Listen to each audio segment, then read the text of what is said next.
Nangangamba ang Makabayan Block sa paglaki ng confidential and intelligence funds sa bersyon ng Senado sa 2026 General Appropriations Bill.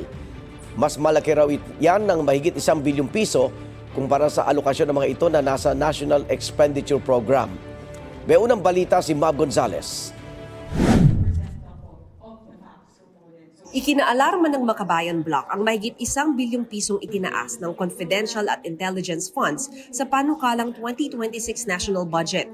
Hindi pa nila nasilip ang BICAM version, pero sa pinag-aralan nilang bersyon ng Senado, lumobo ang confidential funds mula 4.37 billion pesos sa 5.25 billion pesos, habang lumaki ang intelligence funds mula 6.4 billion sa 6.63 billion.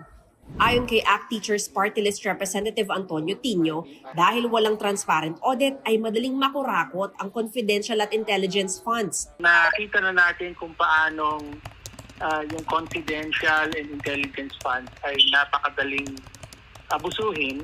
Hindi dapat pinalaki, sa halip ay dapat tinanggal na ang confidential and intelligence funds.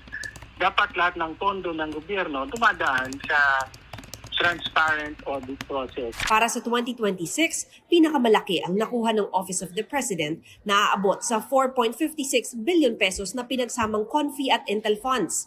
Kalahati ng intelligence funds ay nasa presidente. May ibang paraan para maprotektahan yung mga national security and other concerns. Hindi sa pamamagitan ng paggawang secret nung paggamit sa pondo. Naging triple naman ang confidential funds ng Bureau of Customs at DILG Office of the Secretary sa bersyon ng Senado mula sa National Expenditure Program. Dumoble naman ang Confi funds ng DOJ Office of the Secretary at National Bureau of Investigation. Sa unang pagkakataon, may Confi funds na rin ng Anti-Red Tape Authority. Tumaas din ang Intel funds ng Philippine National Police at Armed Forces of the Philippines. Sinisika pa naming hinga ng komento ang mga nasabing ahensya. Pinuna rin ng Makabayan Block na habang lumaki ang Confi at Intel funds, tinipid naman umano ang pondo para sa edukasyon, kalusugan at ibang serbisyong panlipunan na kailangan ng mamamayan.